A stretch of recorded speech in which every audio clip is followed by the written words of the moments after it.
வணக்கம்.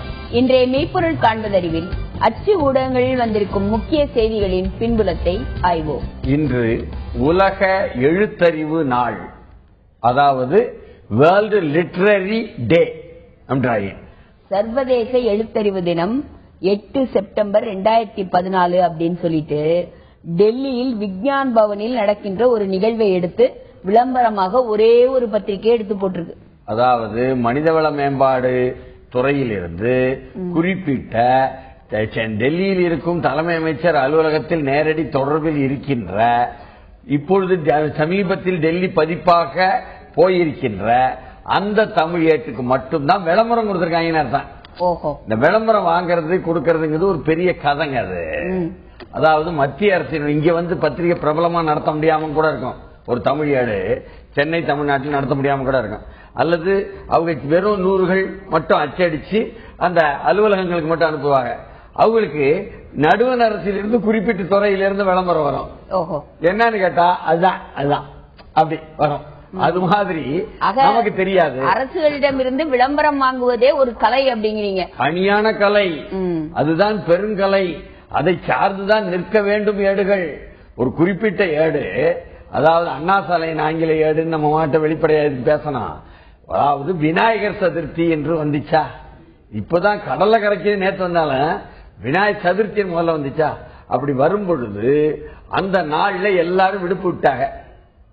என்ன, அன்னைக்கு விடுப்பு விடாமலும் கூட பத்திரிகைகள் வந்து விநியோகம் வந்துச்சா.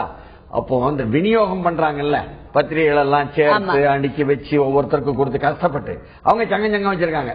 அந்த சங்கம் வச்சிருக்கிறவங்க எங்களுக்கு விநாயகர் தினத்துக்காக லீவ் விடியா, ஒரு ஆண்டுக்கு 3 முறை தான் விடுதுன்னு சொல்லிவிட்டு கேட்க. அதுல தியாகராய நகர் மயிலாப்பூரை சேர்ந்த சங்கம் மட்டும் என்ன கேட்டாங்கன்னா, இன்னைக்கு நாங்க வந்து வேலை செய்ய மாட்டோம் அப்படின்னு சொல்லிவிட்டு அன்னைக்கு வந்து கொண்டு போய் பத்திரிகையை மறுநாள் காலையில் கொடுக்க மாட்டேன்னதுக்காக மறுநாள் பரவாயில்ல உங்களுக்கு 30 விழுக்காடு ஆங்கில ஏடுகளுக்கு, 25 விழுக்காடு தமிழ் ஏடுகளுக்கு உங்களுக்கு கமிஷன் உண்டு, தள்ளுபடி உண்டு என்பதாக கொடுத்துக்கிட்டு இருந்தாங்க. மற்ற ஏடுகள் குறிப்பிட்ட அண்ணா சாலை ஆங்கில ஏடும் அந்த பெயரிலே வரும் தமிழ் ஏடும் நாங்க கொடுக்க மாட்டோம், உங்களுக்கு 30 விழுக்காட்டுல இருந்து 25 குறைச்சு விடுவோம் என்பதை 5 விழுக்காடு குறைச்சோன்னு அவங்க எடுக்காம இருந்தா 2 நாள். அப்புறம் தான் அவங்களுக்குள்ள சமரசம் ஆச்சுன்னு வைங்க. அந்த அளவுக்கு அப்ப சொன்னாங்களாம் அந்த குறிப்பிட்ட ஏடு, ஒரு ஏட்டுக்கு நாங்க 14 ரூபாய் செலவழிக்கிறோம் தெரியுமா, அச்சடிச்சு கொண்டாட உங்களுக்கு 4 ரூபாய்க்கு 3 ரூபாய்க்கு கொடுக்கும் அப்படின்னு சொல்லும்போது 14 ரூபாய் செலவழிக்கல. அப்ப எங்களுக்கு 30 விழுக்காடு கொடுத்தா என்ன, இந்த 4 ரூபாய் 3 ரூபாயில இவங்க சங்கம் கேட்டாங்க. அந்த மாதிரி அப்ப மீதி 4 ரூபாய் தவிர மீதி 10 ரூபாய்க்கு எப்படி ஒப்பேத்தாவ, அதுதான் விளம்பரம். விளம்பரம் என்பதற்குள்ள அவ்வளவு தூரம் இருக்கு. இந்த சர்வதேச எழுத்தறிவு தினத்துல சிறப்பாக செயல்படும் கல்வி நிறுவனங்களுக்கு சாக்ஷாத் பாரத் விருது வழங்கும் விழா. சாக்ஷாத் பாரத் என்ன என்ற விஷயம் நம்ம சனத்துக்கு தெரியாது. எழுத்தறிவு என்பது அனைவருக்கும் தேவை. அதாவது இல்லிட்ரேட், எழுத்தறிவு இல்லாதவர்களாக இன்னமும் இருக்கிறார்கள். பழங்குடிகளாக இந்தியாவில் இருக்கக்கூடியவர்கள், ஒடுக்கப்பட்ட சமூகங்களா இருப்பவர்கள், மலைவாழ் மக்கள், வனவாழ் சார்ந்த மக்கள், இவங்க நிறைய பேருக்கு எழுத்தறிவு போய் சேரவே இல்ல கையெழுத்து போடுறதுக்காக எழுத்தறிவு நாங்க கொண்டாடுறோம் அப்படின்னு சொல்லி அறிவொளி தினம். கிராமங்கள்ல 40-50 வயதுக்கு மேற்பட்டவர்களுக்கும் எழுத்தறிவு இல்லாம தான் இருக்குது.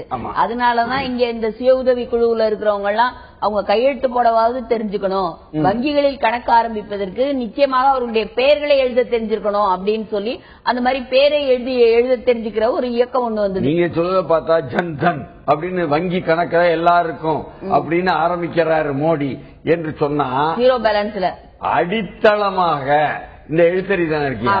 இதை நீ வெற்றிகரமா செய்யாம எல்லாருக்கும் கையெழுத்து போடுறதுக்கே நீங்க சொல்லி கொடுக்காம கை நாட்டை வச்சுக்கிட்டே உபயோகிச்சுக்கிட்டு இருந்தீங்கன்னா அது மாதிரி வங்கி கணக்கு வச்சு நீங்க என்ன பண்ண அப்படிங்கிற கேள்வி கூட அதுல எழுந்துரும். வங்கி கணக்கு என்பதை அறிவித்த அறிவிப்பில் என்ன செஞ்சுட்டாங்க, நீங்க சொன்னீங்களே 0 வங்கி கணக்கு எல்லாருக்கும் போன உடனே கொடுத்துட்டாங்க.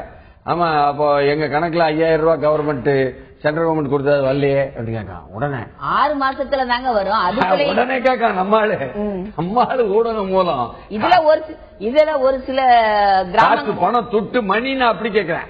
இது ஒரு சில கிராமங்கள்ல வந்து ஒரு குறிப்பிட்ட வங்கிகள்ல தான் நீங்க கணக்கு ஆரம்பிக்கணும் அப்படின்னு சொல்லி அந்த வங்கிகளும் எங்களுக்கு ஆள் இல்ல, அதனால கொஞ்சம் பொறுங்கப்பா அப்படின்னு சொல்றதுனால மக்கள் டென்ஷன் ஆகி போறாங்க. போடுறேன்னு சொன்ன அந்த 5000 ரூபாய் கிடைக்காம போயிருமோ அப்படின்னு. அதுதான் ஊடகத்துல பார்த்துட்டு மக்கள் எப்படி விளம்பரங்களின் மூலமாக மயங்கி போய் பொருள்களை வாங்குறாங்களோ அதே மாதிரி இதுலயும் மயங்கி போய் காசு பணத்துக்கு அலையறாங்க.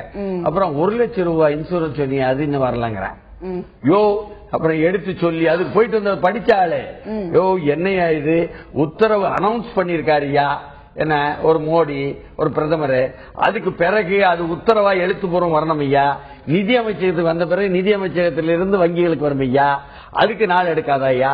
இன்சூரன்ஸுக்கு எப்படியும் லைஃப் இன்சூரன்ஸ் இந்தியாவில் ஒண்ணு இருக்குது, அரசாங்கத்தின் மூலமாக இருக்கிறது, அது நல்ல வலுவா இருக்குது, நேர்மையா சேவை செய்யுது, நேர்மையா சேவை செய்யக்கூடாதுன்னு சொல்லி தனியாருக்கு கொடுக்கணுங்கிறதுக்காக இந்த ஜன் தன்ல 1 லட்சம் ரூபாய் இன்சூரன்ஸ் எல்லாருக்கும் போடுவோம்னு சொல்லி தனியாரை கொழுக்க வையி பன்னாட்டு மூலத்தை என்று அரசாங்கம் செய்யும் போது 1 லட்சம் ரூபாய் இன்சூரன்ஸ் போடுறேன்னு தான் சொல்லியிருக்காங்க. மக்கள் என்ன தெரியுமா நினைச்சிட்டாங்க, இந்த 1 லட்சம் ரூபாய் கடனா கிடைக்கும் போல அப்படின்னு நினைச்சு என்னுடைய குழந்தைக்கு கல்விக்கு பணம் தேவைப்படும், இந்த 1 லட்சம் ரூபாய் எப்ப வரும் அப்படின்னு கேட்கிற மக்கள் கூட இருக்கிறாங்க. படிச்சவரே கேட்காரு 1 லட்சம் ரூபாய் இன்சூரன்ஸ் எனக்கு வரலையான்னு. இத்தனை வில்லங்கமும் தாண்டி பிறகு உங்க பேர்ல போடப்படுமியா, நம்பர் எல்லாம் கொடுத்துருக்கீங்களா? ஆமா ஆமா அப்படிங்காரு. அப்படி நாட்டு மக்கள் இருக்காங்கன்னு வைங்க. அதனால இவ்வளவு தூரம் மூட நம்பிக்கையிலும் முட்டாள்தனத்திலும் காசு பணம் துட்டுங்கிற மனோபாவத்திலிருந்து மேலும் முட்டாள்தனத்திலும் இருக்கக்கூடிய மக்கள் மத்தியில் இந்த உலக எழுத்தறிவு தினம் முக்கியமானதுன்னு சொன்னா அந்த எழுத்தறிவு தினத்துல வெறும் எந்த மொழியிலன்னு கேக்குறேன். ஆமா, ஏன்னா இவங்க போட்ட விளம்பரத்திலேயே சாட்சாத் பாரத் விருது அப்படின்னு தான் போட்டிருக்கு. அப்ப எந்த மொழியில இவங்க எழுத்தறிவிக்க போறாங்க அப்படிங்கறது ஒரு சிக்கலான. குரு உற்சவக்காரர் எதுக்கவே இல்லைங்க இத. ஆமா, அவர் எதுக்கணும்ல. முதியோர் எழுத்தறிவு என்று தமிழில் போடாமல் சாட்சாத் பாரத் என்றெல்லாம் எப்படி போடலாம்? அந்த திட்டத்தை எங்களுடைய ஆட்சியில் நாங்கள் கூட்டணியில் இருக்கும் பொழுதே இருந்ததை நான் கவனிக்கவில்லை. ஒரு அறிக்கை தலைவர் கலைஞர் கொடுத்தா ஓஹோ எல்லாத்தையும் எதுக்காரு? அந்நிய மொழி, புரியாத மொழி, விளங்காத மொழி கொண்டு வந்து திணிக்கிறது எதுக்காருன்னு விளங்கலாம். ஆனால் ஸ்டேட் லெஜிஸ்லேச்சர் அதுல தாய்மொழியில் நாம் சொல்வது மொழியில் தாய்மொழியில் நீ கல்வி கற்பதற்கு எழுத்தறிவு பெறுவதற்கு கற்றுக் கொடுக்கும் பொழுது மட்டும்தான் அவனுக்கு உபயோகமாக இருக்க போகிறது என்று செய்தி சொன்னா state legislature free to add official language எஸ்சி என்று இன்றைக்கு அண்ணா சாலை ஆங்கிலேயர்ல ஏற்கனவே அவங்க அவர்களுடைய தாய்மொழியில தானே பேசிட்டு இருக்கிறாங்க. அது மட்டும் இல்ல, பேசுறது இல்ல. அதாவது இந்தியாவினுடைய தேசிய மொழியாக இந்தி அறிவிக்கப்பட்டதாக நம்ம தமிழ் ஊடகங்களோட காட்சி ஊடகங்கள தப்பா உண்மைக்கு புறம்பா என்ன பேசிக்கிட்டு இருக்காங்க. அதாவது ராஷ்டிர பாஷா என்றால் ஆட்சி மொழின்னு அர்த்தம்ங்க. நிர்வாகத்தில் அதுல அனுப்புவாங்க.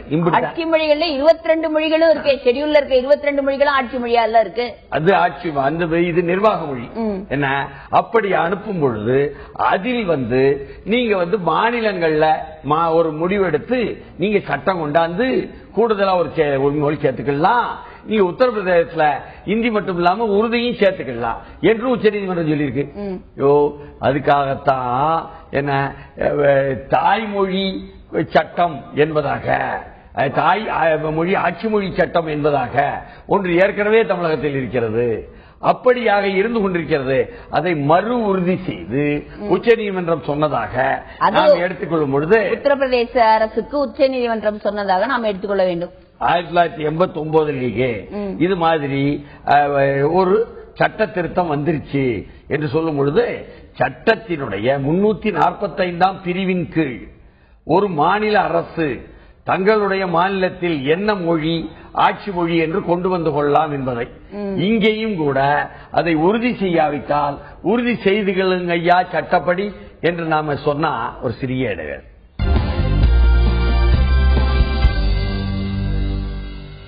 அதாவது ஜம்மு காஷ்மீருடைய வெள்ளம் ஒரு 3-4 நாளாவே பயங்கரமா போயிட்டு இருந்துக்குங்க. நாம தான் சரி அதை முன்னுரிமையில சொல்ல முடியல. ஆனா JNK ஃபிளட்ஸ் நேஷனல் டிசாஸ்டர் என்று நமது பாரத பிரதமர் மோடி அவர்கள் சொன்ன பிறகு நாம் எப்படி சொல்லாம இருக்க முடியும் அப்படின்னு சொல்லி எடுக்கிறோம்னா கட்டாயம் சொல்லுவார் இல்லங்க. JNK flood fury in Kedarnath too says Omar Abdullah சொல்றார். மோடி ஆஃபர்ஸ் ஆல் ஹெல்ப் அப்படின்னு சொல்லி போட்டு Jammu and Kashmir floods national disaster prime minister announces ₹1000 crore more. 1000 கோடி உடனடி உதவி காஷ்மீர் வெள்ளப்பகுதியில் பார்வையிட்டார். தேசிய பேரழிவு என்று பிரதமர் அறிவிப்பு தேசிய பேரழிவு என்று அறிவிக்கவில்லையே நமது சுனாமியை என்று நாம் இங்கிருந்து முறையிட நமது முதல்வரும் அப்பொழுது இடையில் வந்து எழுத்தெல்லாம் எழுதுறாங்க. வெள்ளப்பகுதியில் இருந்து 13,000 பேர் வெளியேற்றம் மீட்பு. ஜம்மு காஷ்மீரில் வரலாறு காணாத மழை வெள்ளம் பயங்கரம், தேசிய பேரிடராக அறிவிக்க மத்திய அரசுக்கு கோரிக்கை அப்படின்னு அண்ணா சாலை தமிழேடு எடுத்து போட்டிருந்தா கூட கோரிக்கையை உடனே ஏற்று நேற்றே பார்வையிட்டு நேற்றே வந்து தேசிய பேரிடராக அறிவித்து விட்டார். பெரிய விஷயம். அதாவது 3 மாநிலங்கள் இல்ல ஒரு 2 யூனியன் டெரிட்டரி, அதாவது அந்தமான் பாண்டிச்சேரி பாதிக்கப்பட்ட ஒரு பெரிய சுனாமியை தேசிய பேரிடராக அறிவிக்கவில்லை. ஆனால் ஜம்மு அண்ட் காஷ்மீரில் தேசிய பேரிடராக அறிவித்திருக்கிறார் என்றால் அதுலயும் ஒரு அரசியல் இருக்கு. அரசியல் இருந்தாலும் உள்ளபடியே ஜம்மு காஷ்மீர் மக்கள் பெரிய அளவுக்கு பாதிக்கப்பட்டு கிடக்காங்க. உண்மை. ராணுவத்தினுடைய குண்டுமழையினால பாதிக்கப்பட்டவங்க இப்ப மழையினாலையும் வெள்ளத்தினாலையும் பாதிக்கப்பட்டு கிடக்காங்க. அதனால செய்வது நியாயம்தான் அந்த சனத்துக்கு. ஆனா சனத்துக்கு செய்யும் போது இடையில அவர் என்ன சொல்லுதாரு, all possible aid for POK, Pakistan ஆக்கிரமிப்பு காஷ்மீர் பகுதி மக்களுக்கு தேவையான அனைத்து மீட்பு மற்றும் நிவாரண பணிகளை செய்து தர பிரதமர் தயாராக இருக்கிறார்.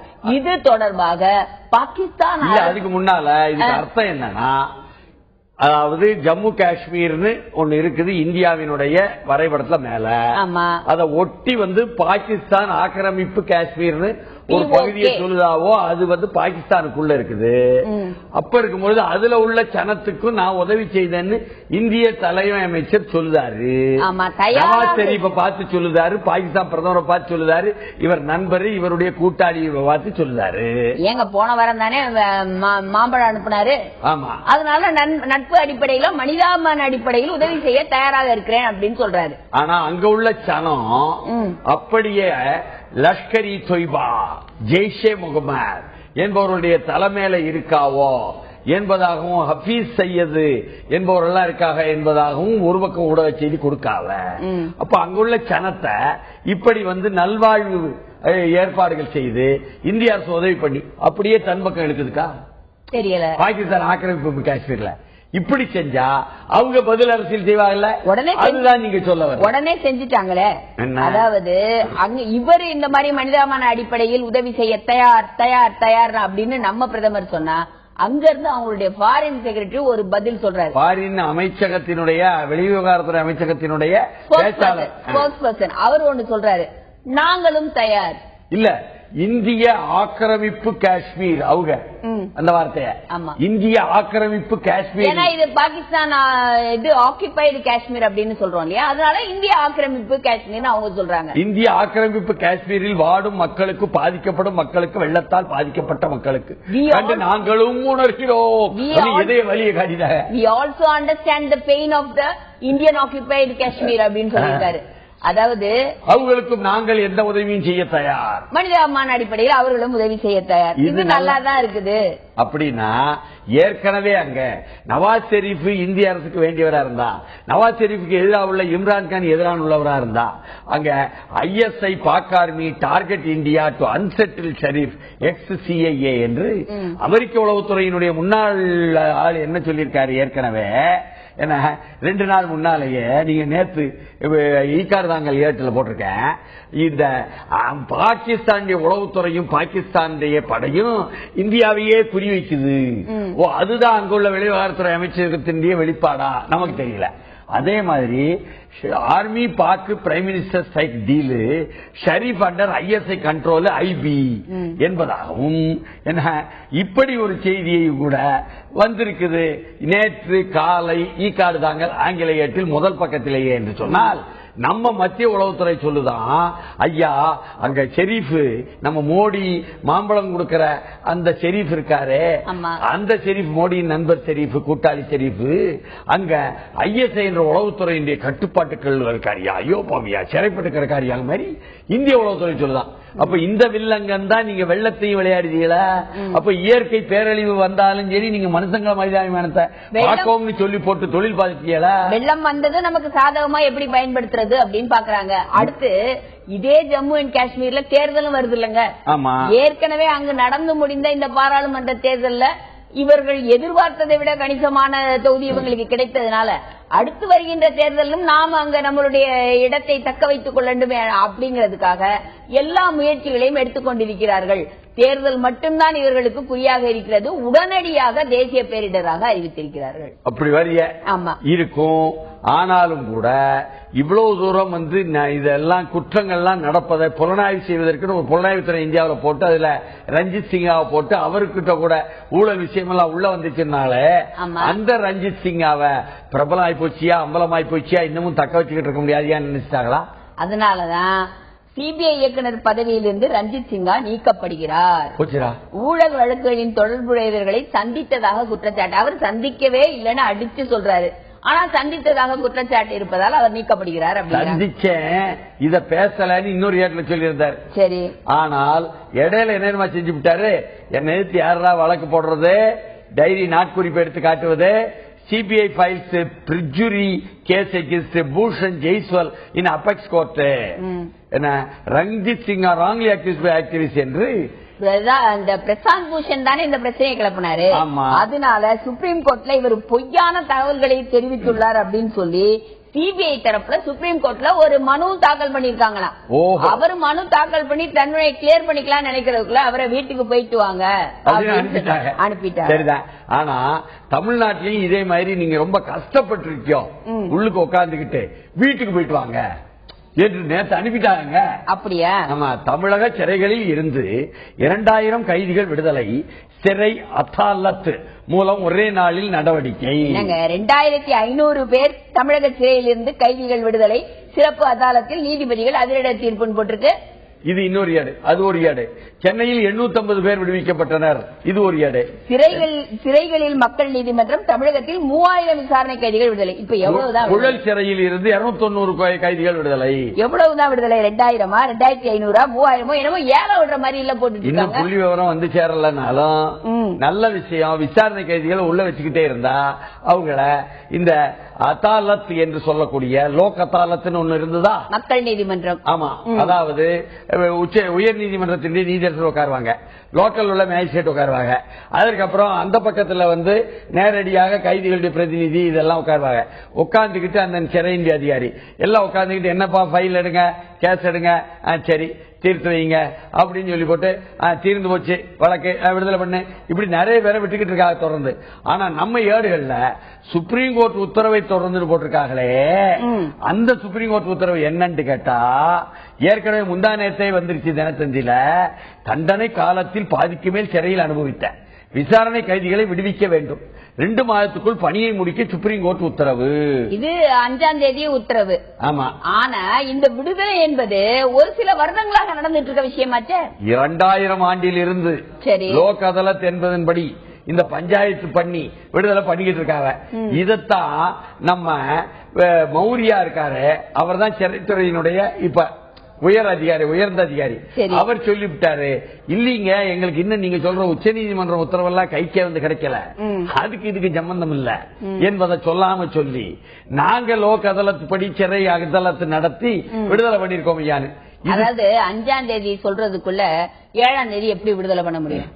2 நாள்ல இந்த எல்லா இதுவும் பண்ண முடியுமா? நம்ம ஊடகங்களுக்கு அவசரமா மேலோட்டமா பாக்குற பார்வை இருக்குன்னு அதை பொருள் எடுத்துக்கலாம் என்று சொன்னால், இதே நேரத்தில் என்ன இங்கே வந்து உள்ளாட்சி தேர்தல் ஒரு வில்லங்க இருக்குல்ல, அந்த உள்ளாட்சி தேர்தல்ல எந்த அளவுக்கு பிரச்சனைகள் என்று சொல்லும் பொழுது பாஜக வேட்பாளர் கடத்தப்பட்டதாக சொன்னது பொய் தகவல்.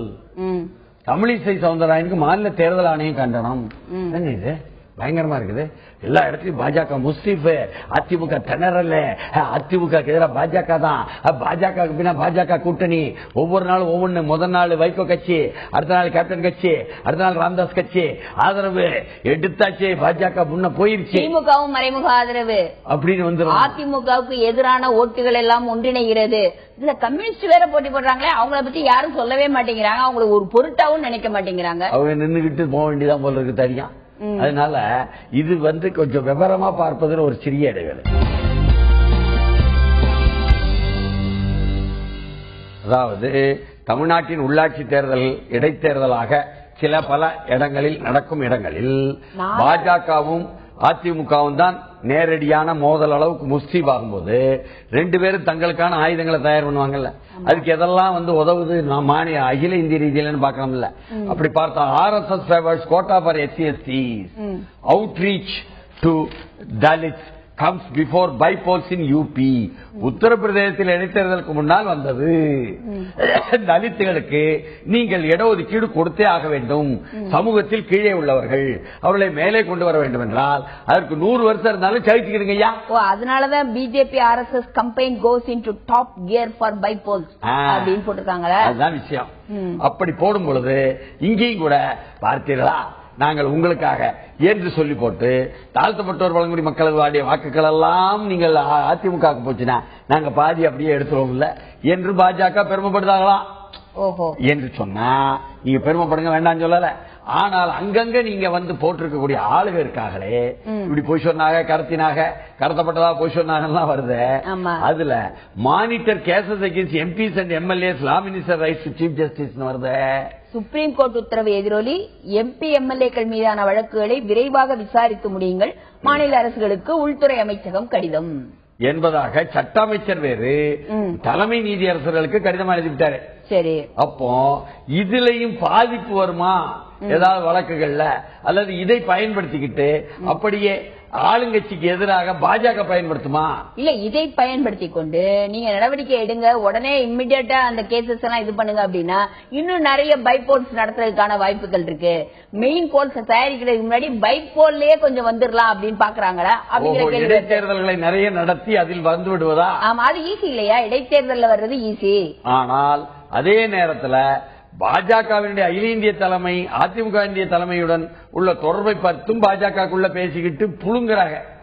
உதாரணமா மெட்ரோ ரயில் திட்ட விரிவாக்கம் மற்றும் நகர்ப்புற வீட்டு வசதி குடிநீர் திட்டங்களுக்கு விரைவில் நிதி ஒதுக்க வேண்டும் மத்திய மந்திரியிடம் ஜெயலலிதா நேரில் வலியுறுத்தல்னு நேரடியாக போய் பார்த்திருக்காரு வெங்கையா நாயுடு. ஆமா, அது பாட்டுக்கு ஒரு பக்கம் நடந்துட்டு இருக்குங்க. ஏற்கனவே சனிக்கிழமை வந்துருச்சு, ரவிசங்கர் பார்த்தாரு, அதுக்கடுத்து வெங்கையா நாயுடு பாக்குறாரு, ஒவ்வொருத்தரா அவங்க பாத்துட்டு இருக்காங்க. இந்த பக்கம் என்னவோ ஒரு பத்திரிகையில ஒரு படம் போட்டிருக்காங்க, ஒரு வாளோடு ஜெயலலிதா அவர்கள் இன்னொரு வாளோடு நம்ம தமிழிசை சவுந்தரராஜன் அவர்கள் ஒரு பெரிய வாள் யுத்தம் செய்கிற மாதிரி ஒரு படம் போட்டிருக்காங்க. இப்ப இடஒதுக்கீடு பிரச்சனை எல்லாம் பயன்படுத்திக்கிட்டு கூட திமுக மறைமுகமா ஆதரிச்சிடலான்னு ஒரு வாய்ப்பு திமுகவுக்கு ஒரு அறிக்கை கொடுக்க சொல்லுவோம் என்று சொன்னால், இதே போல நேற்று நல்ல விஷயம்தான், ஆனா நல்ல விஷயம்தானா அப்படின்னு நடந்து முடிஞ்சிச்சான். Downloading Ganesha and bidding adieu என்பதாக சென்னையில் அமைதியாக முடிந்த விநாயகர் சதுர்த்தி ஊர்வலம். சென்னையில் கொட்டும் மழையில் விநாயகர் சிலை ஊர்வலம், பலத்த பாதுகாப்புடன் 5000 சிலைகள் கடலில் கரை. 5000 சிலைன்னு இந்த ஏடு போடுதுங்க, ஆனா 1462 ஏடு சிலை இன்னொரு ஏடுங்க. சென்னை கொட்டுமலையில் விநாயகர் சிலை ஊர்வலம், பலத்த பாதுகாப்பு 5000 சிலை கரைப்பேன் இன்னொரு ஏடுங்க. ஆனா அந்த சிலையில பார்த்தீங்கன்னா அப்படியே பரமசிவருடைய பெரிய சிலை, அதுக்கு பின்னால பெரிய மலை, ஆனா அவருடைய மடியில ஒரு சின்ன பிள்ளையாருங்க. இதையும் கொண்டு போய் கரைச்சா நீங்க பரமசிவர் அல்ல ஐயா கலைக்கிறீங்க, பிள்ளையார கரைக்கிறேன்னு சொல்லி பரமசிவத்தையே கரைக்கிறாங்களா? இவன் சொத்து முழுக்க நாசம் ஐயா என்ற கேள்வி வந்துட போகுது. Rules don't apply when it's time to say bye. பிள்ளையாருக்கு டாட்டா சொல்லும் போது அதுல விதிகள் எல்லாம் எடுபடாது. நீங்க கொண்டு வந்து கரைச்சதுல நிறைய சுற்றுச்சூழலை பாதிக்கக்கூடிய ரசாயன கலவைகளும் கடலுக்குள்ள போயிருது. ஆமா, ஏன்னா சட்டப்படி நீங்க ரசாயன கலவை கலந்ததை கடல்ல கலக்க கூடாது அப்படின்னு சொன்னாலும் ஆயிரக்கணக்கில் சிலைகள் வரும்போது என்ன பண்ண முடியும்? இதுல இப்ப மீனவர்கள் எல்லாம் சீரியஸா திங்க் பண்ண ஆரம்பிச்சுட்டாங்களாம். அதனால அவங்க சேர்ந்துகிட்டு இதுக்கு எங்க கடல் தான் கிடைச்சிச்சான்னு கேட்க ஆரம்பிச்சுட்டாங்களாம். அதுல திமுக அதிமுக வேறுபாடு இல்லாம சேர்ந்து காங்கிரஸ் சேர்ந்து கேட்காங்களாம். ஏன்னா இந்த வர்ணம் பூசப்பட்ட இந்த சிலைகள் கரைப்பினால கடல்ல இருக்கிற உயிரினங்கள் எல்லாம் அழியக்கூடிய பாதிப்பு இருக்கு அப்படின்னு மீனவர்கள் சொல்றாங்களா? அவங்க நேரடியா அனுபவிச்சதுனால போய் ஆய்வு பண்ண ஆரம்பிச்சிட்டாங்க என்று சொன்னால், இன்னொரு பக்கத்துல இதனால சமூகத்துல என்ன பாதிப்புனா, சில ஊர்ல முஸ்லீம் மசூதி வழியா கொண்டு போனாங்க, சண்டை டம்கு டும்கு எல்லாம் சொன்னாங்களா? மத நல்லிணக்கத்துடன் விநாயகர் ஊர்வலம் என்பதாக என்ன எடுத்து கிருஷ்ணகிரியில் நடந்ததை போட்டு இவர்கள் ஒரு செய்தியாக ஆங்கிலத்தின் பேரில் உள்ள தமிழேடு போட்டா நாம கேள்விப்படுவோம். காயல்பட்டினத்துல இருந்து வரக்கூடிய ஒரு ஓட்டுநர் சொல்றாரு, அங்கேயும் இப்படிதாங்க சண்டை இருந்துச்சு. ரொம்ப எளிதா எங்க ஆளுகள் எல்லாம் சனங்க கூடி அங்க உள்ள முஸ்லிம்கள் ஒரு முடிவு எடுத்து தீர்த்து விட்டாங்க. சில பல ஆண்டா வருது, உங்களுக்கு தெரியாதாங்க. ஓஹோ, அது என்னவா என்றால் 7up கலரை எல்லா வீட்டிலையும் வாங்கி வச்சுக்கிடுங்க நிறைய. சரி, அப்படியே தட்டுல எடுத்து வச்சுக்கிட்டு ஆண்களும் பெண்களும் இறங்கி விநாயகர் ஊர்வலத்துல வர்றவங்களுக்கு எல்லாம் கொடுக்குறாங்களா? ஆமா. சரி, அதே மாதிரிதான் திருவள்ளூர்லயும் விநாயகர் சிலை ஊர்வலத்தை வரவேற்ற முஸ்லிம்கள் அப்படின்னு எடுத்து பொன்னேரியில இருந்து மீஞ்சூர் வழியாக பழவேற்காட்டுக்கு சென்ற அந்த விநாயகர் சிலை அந்த ஊர்வலத்துல மத நல்லிணக்க ஊர்வலமாக நடந்ததான். அதுல முஸ்லிம்கள் கிறிஸ்தவர்கள் எல்லாம் சேர்ந்து கொண்டு எல்லோருக்குமே சிறப்பாக அன்னதானம் வழங்கப்பட்டது அப்படின்னு போட்டிருக்கு. இது நல்ல செய்திதான்னா. இன்னொரு ஆங்கில பெயரில் உள்ள தமிழ் ஏட்டினுடைய கேலி சித்திரத்துல அப்படியே விநாயகர் ஆச்சரியமா பார்க்காரு. ஒரு வீட்டு மாடியில இருந்து தலைவர் கலைஞர் எட்டி பார்க்காரு. தமிழக மலையாள மக்கள் அனைவருக்கும் ஓணம் திருநாள் வாழ்த்துக்கள் கலைஞர் சொல்றாரு. ஒரு கொஸ்டின் மார்க்கோட பாக்குறாரா விநாயகர்? விநாயகர் முழிச்சாரு. என்ன மகன் நம்மளுக்கு வாழ்த்து சொன்னாரே, இவர் என்ன மகன் வாழ்த்து சொன்னதுக்கு கடிச்சாரு தலைவர் கலைஞர். இவரு எல்லை தாண்டி போய் ஓணத்துக்கு வாழ்த்து சொல்லுதாரு. ஐயா, ஓணம் சாமி கும்பிடுறது இல்ல, மாறா மன்னர் நேரடியா இறங்கி வந்து சனத்தை கும்பிடுறது. இல்ல மகாபலி. ஆமா, மகாபலி ஜனங்களை பார்வையிட வர்ற ஒரு நாள்.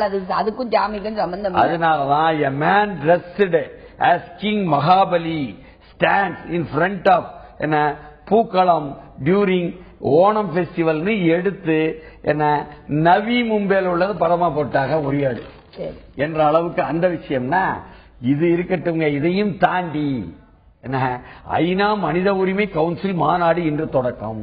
ஐநா மனித உரிமை ஆணைய கூட்டம் இன்று தொடங்குகிறது. நல்லிணக்க நடவடிக்கைகளுக்கு இலங்கை அரசு ஒத்துழைக்க வேண்டும் என்று ஆணையத்தின் புதிய தலைவர் வேண்டுகோள். புதிய தலைவர் ரொம்ப கராரா இலங்கை போர்க்குற்றம் குறித்து முக்கிய விவாதம் பண்ணுவோம் அப்படின்னு சொல்லிவிட்டாரு. அல் உசேனாமே அவருடைய பேரு. நவி பிள்ளைய விட ஒரு முஸ்லீம் உட்கார்ந்துகிட்டு இவ்வளவு கராராக அங்க இருக்கக்கூடிய மசூதிகள் இடிச்சு தெரிஞ்சு போச்சு அவருக்கு. அவரு நிலப்பாடு எடுத்துட்டாரா? நம்ம மோடி அண்ணாச்சிக்கு 3000 கோயில இடிச்சு தெரிஞ்சு போச்சுன்னு சொன்ன அவர் நிலைப்பாடு எடுக்க மாதிரி ஆகி போச்சுன்னு சொன்ன. மஹிந்த ராஜபக்சேக்கு நெருக்கடின்னு சொன்ன அவரு நான் பதில் நெருக்கடி கொடுத்தேன் பாரு. விக்னேஸ்வரனுக்கு அனுமதி கிடைப்பதில் சிக்கல். பிரதமர் மோடியை சந்தித்து பேச இலங்கை அமைச்சர் தகவல். விக்னேஸ்வரன் அங்க இலங்கையை விட்டு வெளியே யாரையாவது பார்த்து பேசணும்னா அங்க பெர்மிஷனோட தான் வரணும் போல இருக்குது என்று சனிக்கிழமையே ஏடுகள்ல வந்துருச்சு. அங்க இருக்கக்கூடிய ஆளுநர்கிட்ட கேட்கணுமா, எங்க ஐயா இப்படி எல்லாம் இருந்தா ஈழத்தமிழர் பிரச்சனைக்காக அந்த காலத்திலிருந்து இன்று வரை பேசிக் கொண்டிருந்து விட்டு அதன் மூலமாக பல பாடல்களையும் எழுதிட்டு தலைவர் தேசிய தலைவர் என்ற பிரபாகரனுடைய அதாவது தமிழே தேசிய தலைவர் என்ற மேதகவே பிரபாகரனுடைய உடனாகவே இருந்து வாழ்ந்து பயணம் செய்து அவரை பற்றியும் எழுதி ஆவணங்கள்லாம் தயார் பண்ணக்கூடிய புலவர் புலமை பித்தன் இருக்காரு. அவருக்கு நேற்று கொடைக்கானல்ல கொடுக்காக பாருங்க ஒரு விருது கொடுக்காக டாக்டர் விருது. யாருன்னு கேட்டா கனடால இருந்து வந்தோம், எங்க பேரு யூனிவர்சல் தமிழ் யூனிவர்சிட்டிங்காக. ஓஹோ, இந்த எம்ஜிஆர் ஆட்சி காலத்துல அரசு கவியா இருந்தாரே அந்த புலமை பித்தன். அரசு எம்ஜிஆர் ஆட்சி, இவர் அரசு கவி. அது மட்டும் இல்ல, பல பாடல்கள் சினிமா பாட்டு எழுதுறதுக்கே வந்தாருன்னா சரி, திரைப்பட பாடல்கள்ல பலதை எழுதினாலும் அதுல என்ன நான் யார் நான் யார் நீ யார் நானும் தெரிந்தவன் யார் யார் எம்ஜிஆர் பாட்டு இருக்க அதை எழுதியதே வருதான் முத பாட்டை. இந்த அளவுக்கு பிரபலமான புலமை பித்தனுக்கு அப்படின்னா ஈழத்தமிழர் பிரச்சனையில் தமிழர் வாழ்வுரிமை பிரச்சனையில் அவரை பற்றி சிந்திக்க முடியாமல் இருக்க முடியாது என்ற அளவுக்கு ஒரு பிம்பமா நிக்காரு. இதுக்காகத்தான் ஆனாலும் கூட தமிழனுக்கு நாட்டுரிமை கிடைக்கலன்னு சொல்லி நேற்று பொயிலை ஏற்பாட்டில் தமிழ் நாட்டுரிமை மீட்பு மாநாடுன்னு போட்டு அதுல அவங்க சரி நீங்க தமிழ் நாட்டுரிமைன்னா தனிநாடு பண்ணிடுவாங்களோ பிரிவினருமோ உளவுத்தர கவனிச்சா இல்லீங்கோ, நாங்க இந்திய மக்கள் ஒற்றுமையை சொல்லுதோங்கோ என்று சொல்வது போல அதுல என்ன பண்ணி விட்டாரு பொயில அங்க இருக்கக்கூடிய பல்வேறு அதாவது பாப்புலு லோ சங்பம் என்று மனித உரிமை விழிப்பு இயக்கம் ஹியூமன் ரைட்ஸ் அலர்ட் மணிப்பூர்ல இருந்து கூப்பிட்டிருக்காரு. சரி, இவங்க பக்கத்து மாநிலத்துக்கு எதிராக போயிடுவாங்களோ பேமணி அரச மாதிரி மலையாளி எதிர்த்து இப்படி இல்ல அப்படின்னா அப்படி இல்லீங்கோ. நாங்க கேரளத்திலிருந்தே திருவள்ளுவர் ஞான மடத்திலிருந்து சிவானந்தரை கூப்பிட்டுருக்கோம். அதே மாதிரி கேரளத்துல திராவிடன் இந்திய கட்சின்னு எர்ணாகுளத்தில் இருக்கிற ஓமனியை கூப்பிட்டுருக்கோம். சரி, கர்நாடகா காவிரியை வச்சு மோதலை உருவாக்கிடுவாங்களோ என்று யார் நினைச்சா இல்லீங்க. நாங்க கொடகிலிருந்து கொடகு தேசிய அரங்கத்திலிருந்து கொடவன் ஆச்சப்பாவை கூப்பிட்டுருக்கோம் என்ற அளவுக்கு மக்கள் மத்தியில் ஒற்றுமைதான். இதுதான் எங்களுக்கு தமிழரசன் காட்டிய வழின்னு அவங்க சொல்லுதாங்க. இத்தனைக்கு மத்தியில தான் இந்த தமிழர்களுக்காக தமிழ் இனத்திற்காக போராடி தன்னை உயிர் நீத்தி கொடுத்த செங்கொடியினுடைய அந்த இடமான மக்கள் மன்றம் அவங்க பொது வாழ்வகம் என்ற பெயர்ல சொன்னாலும் கூட்டு வாழ்க்கை என்பதுதான் அதில் அடிப்படைங்கிறதுனால 3 பெண்களுக்கு திருமணத்தை அவர்கள் கூட்டு வாழ்க்கையிலும் கூட, அதாவது குடும்பங்கள் எல்லாம் இன்றைக்கு கேள்விக்குள்ளாகி குடும்பங்கள் என்ற கட்டுமானங்கள் எல்லாம் உள்ள உடைந்து நொறுங்கும் பொழுது, உள்ளே நெருடல்களும் கீறல்களும் வரும் பொழுது கூட்டு வாழ்க்கை என்ற கம்யூன் தான் சரியானது என்று செயல்படுத்திக் கொண்டிருக்கும் மக்கள் மன்றத்தில் அந்த குடும்ப வாழ்க்கைக்கான தம்பதி உறவை கொண்டு வரக்கூடிய திருமணங்களையும் நாங்கள் நடத்த முடியும். கூட்டு வாழ்க்கைக்குள் குடும்ப வாழ்க்கை என்பதாக ஒன்றை நேற்று நிரூபிச்சு காமிச்சிட்டாங்க பாருங்க. மக்கள் ஆயிரக்கணக்கில் வந்து அது ஒரு பக்கம் என்றால் இதெல்லாம் இருக்கட்டும்ங்க. கீரல் எங்க கட்சிக்குள்ள வந்திருக்குங்க என்பதாக திராவிட முன்னேற்ற கழகத்திற்குள்ள உள்ள கீரல்கள் தான். கனிமொழி ஆதரவாளருக்கு பொறுப்பு, ஸ்டாலினை வெறுப்பேற்றும் கருணாநிதி அப்படின்னு சொல்லி நேற்று வந்து என்ன செய்தி வந்திருக்கு அப்படின்னா, கட்சியினுடைய முன்னாள் என்பி டி.கே. இளங்கோவன் இருக்காரு இல்லையா, அவரை வந்து கலைஞர் டிவியினுடைய நிர்வாக இயக்குநராக போட்டுட்டாங்களாம். உடனே இவர் வந்து கனிமொழிக்கு ரொம்ப வேண்டியவரு, கனிமொழியினுடைய ஆதரவாளர், அதனால நிச்சயமாக இந்த ஸ்டாலினை வெறுப்பேற்ற முயற்சி அப்படின்னு சொல்லி இந்த அண்ணா சாலை தமிழேடு எடுத்து போட்டிருக்கு. ஆனால் நேற்று கேமியோ சாலை ஆங்கிலேயத்துல PKS becomes Kalaignar TV director. Karuna is driver seat in driver seat. DMK move follows departure of Stalin loyalist. கல்யாண சுந்தரத்தை வெளியேற்றும் போது அவர் இருந்த இயக்குனர் பதவியில் இருந்தா போங்க போங்க அந்த கதவு அப்படி போங்க அப்படின்ட்டு இந்த கதவுலையா நீங்க வாங்கயா அப்படின்னு டி.கே. இளங்கோவன் கொண்டு வந்து அதாவது கல்யாண சுந்தரம் கூட ராஜினாமா கடிதத்தை கொடுத்ததுனால தானே அவர் வெளியெடுப்பட்டுகிறாரு. ராஜினாமா கடிதம் கொடுக்காம கொடுக்க போறாரு. ஆமா, ஜோதி பாசுவை போல கருணாநிதி ஓய்வு பெற வேண்டும் என்று தாமோ அன்பரசன் ராஜினாமா கடிதம் கொடுத்திருக்காரா அப்படின்னு சொல்லி ஒரு செய்தி வருது. கொடுத்தாருன்னு செய்தி வருது, குடுக்கலன்னு செய்தி வருது. எது உண்மை அப்படிங்கறது நம்மளுக்கு தெரியல. அண்ணா சாலை தமிழ் அதை எடுத்து போட்டாங்க. இதுதான் சான்ஸ். ஆனா of nephews and son in laws instead of Udhayanidhi Sabareesan who was Stalin's years emerges as a new power center அண்ணா சாலை ஆங்கிலேய எடை போடும் அளவுக்கு. இது என்ன எல்லா பத்திரிகைகளும் அவர்களுடைய குடும்ப விஷயத்துல இவ்வளவு தலையிட்டு இவ்வளவு முக்கிய பிரச்சனையா பண்ணிட்டு இருக்காங்க. தலைவர் கலைஞர் தலைமையிலான திராவிட முன்னேற்ற கழகம் தான் இந்திய துணைக்கண்டத்திலேயே ஜனநாயக ரீதியா மேலிருந்து கீழ் வரை கட்டப்படும் ஒரு அமைப்பு என்பதனால், தேர்தல் மூலம் உருவாக்கப்படும் ஒரு அமைப்பாக இருப்பதனால், இப்ப அப்படி இல்லையான்னு கேட்டாதிய அப்படி இருந்துச்சு. அதுல எல்லோருமே அரசியல் தெளிவு இருப்பதனால் அதை பார்த்து எல்லோரும் விரும்புறாங்களோ விரும்பலையோ, எதிர்க்கிறவங்களும் ஆதரிக்கிறனோ மம்முன்னு பார்த்துக்கிட்டு பிரமிப்பா பார்க்காவ. அதனால உள்ள நடக்கிற மாற்றங்களை பேசுறாவ என்றால் சிப்ளிங் பார் ஸ்டிஃப்லிங் த டிஎம்கே என்பதாக நேற்றே என்ன இந்த அண்ணா சாலை ஆங்கிலேயத்தில் எடுத்து போட்டு தலைப்பா அழகிரியும் ஸ்டாலினையும் போட்டு கிழிச்சு போட்டாங்க. ஸ்டாலின் அணிக்கு தாவினார் விசா பாண்டியன், அழகிரி ஆதரவாளர் அதிர்ச்சி என்பது நேற்று ஆங்கில பெயர் உள்ள தமிழ் ஏட்டில் போட்டு கிழிச்சிட்டாங்க. முதல்வர் வேட்பாளர் கோஷத்தை கைவிடுங்கள், திமுக இளைஞரணி கூட்டத்தில் ஸ்டாலின் தடை. ஒரே பிரச்சனையா இருக்கு, நீங்க முதல்வர் சொல்லி அது வேற சிக்கலை உருவாக்குதுன்னு சொல்லிட்டாரு என்பதனால ஒரு சிறிய இடைவேளை விட்டு அடுத்த விஷயத்துக்கு போவோம்.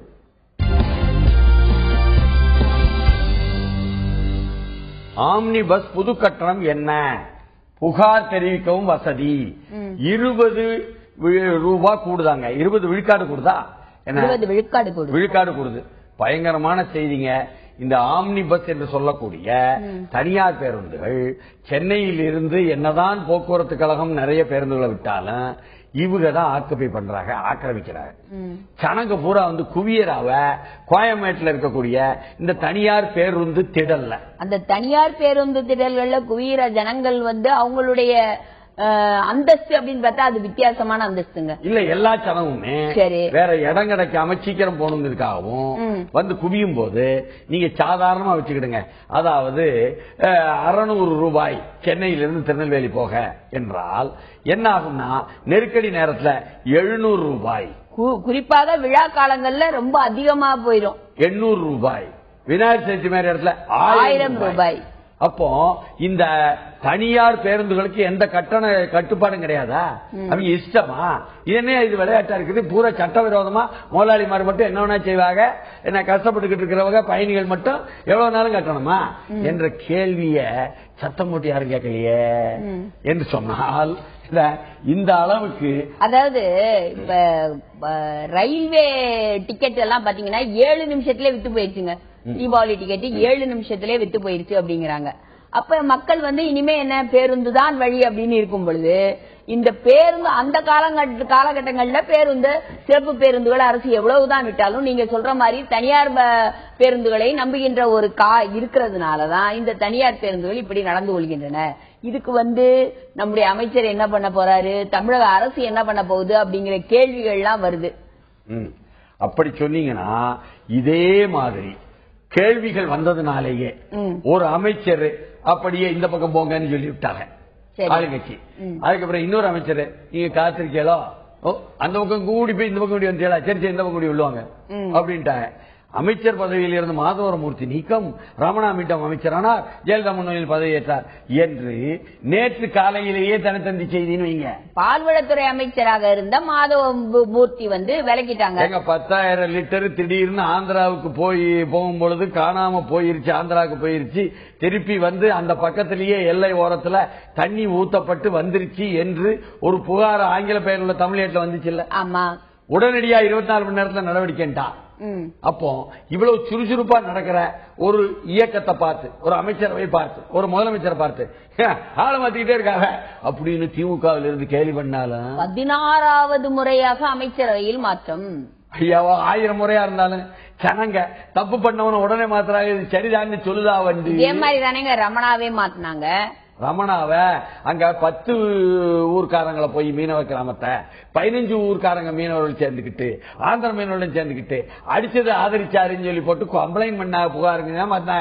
அதனால மாத்தலையாங்க, அவருடைய மனைவியினுடைய ஒரு பிரச்சனையை இதே மாதவரமூர்த்தி எடுத்து சொன்னதுனாலதான் மாத்தினாங்க. தப்பா சொல்லி போட்டாருன்னு இப்ப வருது. ஆமா, எப்படியோ அதே திருவள்ளூர் மாவட்டத்திலிருந்து அவர் கையில இதை கொடுத்துட்டாங்கன்னு வந்தால் இந்த மாற்றங்களை பார்த்து மக்கள் உடனடி நடவடிக்கை அம்பலமானா உடனே அமைச்சர் மேல எடுத்தது தப்பு கிடையாது, மாற்றினா என்று உணர்றாகண்டு திராவிடர் விடுதலை கழக பொதுச் செயலாளர் விடுதலை என்ன சொல்லுதாரு. இந்த அளவுக்கு இருக்குன்னு சொன்னா ஆஃப் நெவ்யூஸ் அண்ட் சன்-இன்-லாஸ் என்பதாக போட்ட தலைப்புல அமைச்சர்கள் எல்லாமே ரெடியா தாங்க இருக்கிறாங்க. ஏன்னா சட்டசபை கூட்டத்திலே அமைச்சர் செல்லூர் ராஜு பேசும்பொழுது தவறு இருந்தா இங்கிருந்தே வீட்டுக்கு நடந்து போக தயாராக இருக்க வேண்டும் அப்படின்னா அங்கேயே சட்டசபையிலே பேசினாரு. ஆக நம்மளுடைய பதவி நிரந்தரம் இல்ல, எப்பனாலும் சீட்டை கழிச்சிருவாங்கன்னு எல்லா அமைச்சர்கள் தயாரா தான் இருக்கிறாங்க. இதனால வேலை செய்யாம இருக்கிறாங்களா அப்படிங்கறது ஒரு சந்தேகம். அதிகாரிகள் செஞ்சாங்கன்னு சொல்லி போட்டு தப்பும் பண்ணுதாங்களே என்று நமக்கு தெரியல. ஆனால் அதிகாரிகளையே மாற்றுதாங்களே என்று கோஆப்டெக்ஸில் இருந்து மாத்தினாக என்று சொன்னாங்களே சகாயத்தை, அதை ஒட்டி என்ன அபூர்வாவும் வரல, அவங்களையும் கூட மாத்திட்டாங்கிற மாதிரி நம்ம பதவிக்கு வரதாக இருந்தா அபூர்வாவும் வரலையா அப்படின்னு தலைவர் கலைஞர் சொல்றாரு. என்னன்னா பதவிக்கு நியமிக்கப்பட இருந்த மற்றொரு IAS அதிகாரி அபூர்வா என்பவரும் தமிழ்நாடு மருத்துவ சேவைகள் கழகத்துக்கு மாற்றப்பட்டார் என்பதா இவர் சொல்றார். உள்ளபடியே மருத்துவ சேவை கழகத்துக்கு மாற்றப்பட்டால் அபூர்வா என்ற கராரான IAS அதை சிறப்பாக செய்வதற்கு பொருள் புரியணும். இந்திய மருத்துவத்துக்கு மாற்றப்பட்டாரு என்று சகாயத்தை சொன்னா அதிலும் கூட சிறப்பு அம்சம் இருக்கிறதே. ஆனா சகாயத்தினுடைய 23 ஆண்டு இதுல 24 முறை மாத்திருக்காங்களாமே அவரை. பரவாயில்ல, போய் எல்லாத்தையும் நல்லா தான் செயல்பட்டிருக்காரு. Promote traditional medicine systems Gurumurthy சொன்னதை எடுத்து இந்த ஆங்கில ஏடு எடுத்து போட்டிருக்காங்களே, அம்பத்தூரில் இருந்த ஆங்கில ஏடு, அது போன்ற அந்த ப்ரமோஷன் ட்ரெடிஷனல் மெடிசின் சிஸ்டம்ஸ்ல தான் சித்தா வருது, ஹோமியோபதி வருது, ஆயுர்வேதம் வருது, யுனானி வருது, அப்ப யுனானி வருது. இந்திய மருத்துவங்களை வளர்ப்பதற்காக அங்க சகாயம் பண்ணதுக்காக மாத்தினா நல்லதுதானே, நல்லதுதான் நினைக்க வேண்டிய. சமீபத்துல நடந்த இந்த பெண்கள் சட்டமன்றத்துல கூட இப்ப இருக்கிற ஆங்கில மருத்துவ முறை சரியில்லை, இதற்கு மாற்றாக இந்திய மருத்துவ முறைக்கு முக்கியத்துவம் கொடுக்கணும் அப்படின்னு பேசினாங்க. என்று சொன்னால் Andhra Pradesh attitude unhelpful KCR health சென்டர்னு நேரடியாக போய் மத்திய அரசு போய் எல்லா தலைவர்களையும் பார்த்து அமைச்சர்களையும் நம்ம தெலுங்கானா முதலமைச்சர் சந்திரசேகர ராவ் அவர் என்ன சொல்லிவிட்டாரு, யோ ஒரு பிரிவு இருக்கியா, ரெண்டும் வந்து ஆந்திராவும் தெலுங்கானாவும் பிரிக்கும் பொழுது சட்ட திருத்தம் கொண்டாந்தியோ. அதுல உள்ளது என்ன சொல்லுதுன்னா, Schedule 9 and 10 of Andhra Pradesh Reorganization Act stating that the attitude of Andhra Pradesh on those institutions was leading to dispute between the two states. அதாவது as is where is ஒவ்வொன்றும் எங்கே இருக்கிறதோ அங்கே இருக்க வேண்டும் சொன்னாவ. ஆனா எங்க மாநிலத்துக்குள்ள நுழைஞ்சு எங்க மாநிலத்தினுடைய ரிசோர்சஸ் எடுக்கிற மாதிரி ஆந்திரா செய்யுதையா, இடைஞ்சல் பண்ணுதையா, அவங்க மதிக்கலையான்னு கொண்டு வச்சுட்டாரு. பெரிய விஷயங்க, பெரிய விஷயத்த அழகா எடுத்து வச்சுட்டாரு. அது மட்டும் இல்ல, போற போக்குல அவர் என்ன சொல்லிட்டாரு, மோடிட்டே சொல்லிட்டு என்ன சொல்லிட்டாரு, ரெண்டு அவங்க எல்லாரையும் பார்த்ததுனால அதே மாதிரி இவரையும் பார்த்துட்டாரு நம்ம. ஆனால் அதை விட மிக முக்கியம், cancer behind 70% of deaths in Indian atomic energy hubs.